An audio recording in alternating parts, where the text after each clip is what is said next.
अगर आप ये वीडियो YouTube पर देख रहे हैं तो हमारे चैनल को सब्सक्राइब करें और बेल आइकन को दबाना ना भूलें। अगर आप Facebook पर ये वीडियो देख रहे हैं तो हमारे पेज को लाइक करें। विचार लेख कैसे करूं कोरोना के साथ जीवन यापन। यह तो सर्वविदित है कि चीन के वुहान शहर से निकले वायरस से संपूर्ण विश्व पर मौत का संकट गहराता जा रहा है। कोरोना वायरस एक जैविक हथियार है जिसने संपूर्ण विश्व में हाहाकार मचा दिया है। इसके कारण बीमारी का प्रकोप सुरसा के मुख की तरह निरंतर बढ़ता जा रहा है। यह मानव द्वारा मानव में संक्रमण फैला रहा है। हमारे देश में भी इस महामारी के कारण करीब 50 दिन से लॉकडाउन की घोषणा की गई है।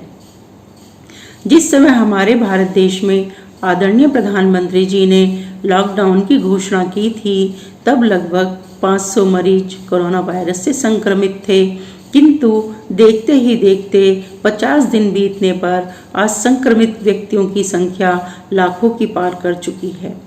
इस कारण से इस महामारी की भयावहता को हम समझ सकते हैं। अब अधिक दिन तक लॉकडाउन लगाना संभव नहीं है। अब कोरोना के साथ ही लोगों को जीवन जीना होगा। देश में अन्य अनेक समस्याएं भी हैं, इसलिए कोरोना के साथ ही लोगों को जीवन जीना होगा। जहां सब कुछ सामान्य है वहां अब धीरे धीरे लॉकडाउन की बंदिशें खुलने लगी हैं। देश में सभी आर्थिक, व्यापारिक, सामाजिक, उद्योग धंधे, कारखाने, फैक्ट्री, व्यापार आदि संस्थान जो बंद पड़े थे अब खुलने की ओर हैं, क्योंकि अब विशेषज्ञ भी यह बात स्वीकार करने लगे हैं कि कोरोना नामक यह महामारी इतनी आसानी से जाने वाली नहीं है। देश के नागरिकों को सजग सावधान रहकर इसके साथ जीवन यापन करना सीखना होगा। सरकार भी आखिर कब तक लॉकडाउन का पालन करा सकती है। देश में कामकाज बंद हो जाने के कारण मजदूरों के बीच रोजी रोटी के फाके पड़ गए हैं। कामकाज खुलेंगे तो सभी के हाथ को काम मिलेगा और इस असहनीय स्थिति में सकारात्मक सुधार देखने को मिलेंगे। अब धीरे धीरे बंद पड़े संस्थान और व्यापारिक प्रतिष्ठान में कामकाज प्रारंभ करने होंगे। अपने देश की अर्थव्यवस्था को सुधारना होगा। हमें स्वदेशी वस्तुओं के उपयोग का दृढ़ संकल्प ही करना चाहिए।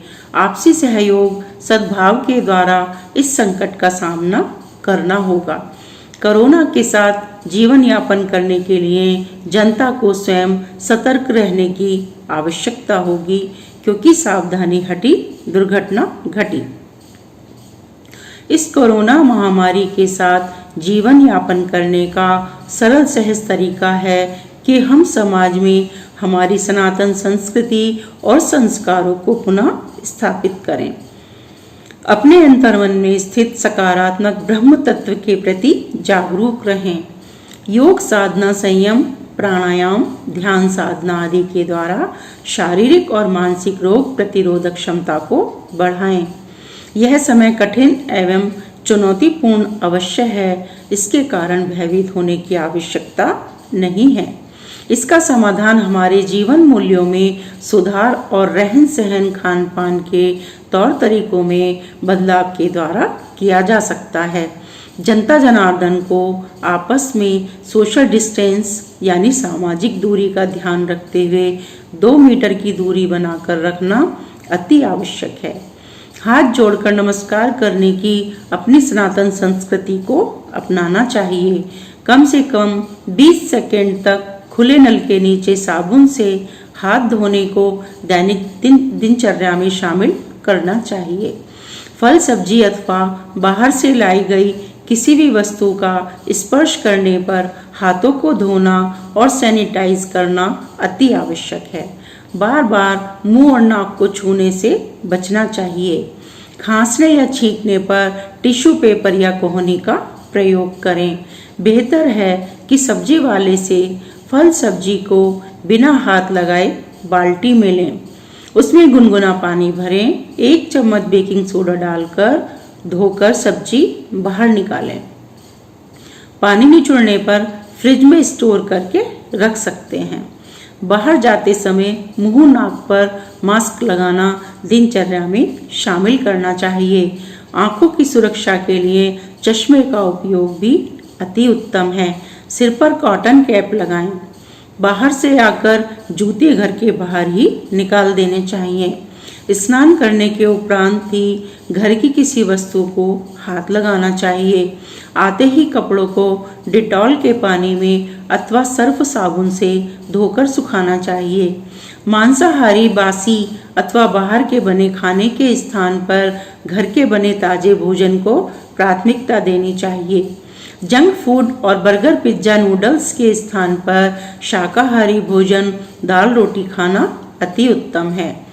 रोग प्रतिरोधक क्षमता को बढ़ाने के लिए प्रातः और सायंकाल योगासन, प्राणायाम, ध्यान साधना, अनुलोम विलोम, कपालभाति प्राणायाम का अभ्यास अति महत्वपूर्ण है। खट्टे फल नींबू, आंवला, संतरा का सेवन करना चाहिए। सुबह सवेरे 1 चम्मच च्यवनप्राश का सेवन फेफड़ों के लिए बहुत बढ़िया होता है। रोग प्रतिरोधक क्षमता बढ़ाने वाले काढ़े का सेवन करना चाहिए। इस काढ़े की सामग्री हमारे रसोई घर में आसानी से उपलब्ध होती है। सुबह निहार मुख देशी काढ़ा पकाकर पीना चाहिए। यह काढ़ा फेफड़ों और गले के समस्त संक्रमण का नाश करता है। हल्दी का सेवन रोग प्रतिरोधक क्षमता को बढ़ाता है।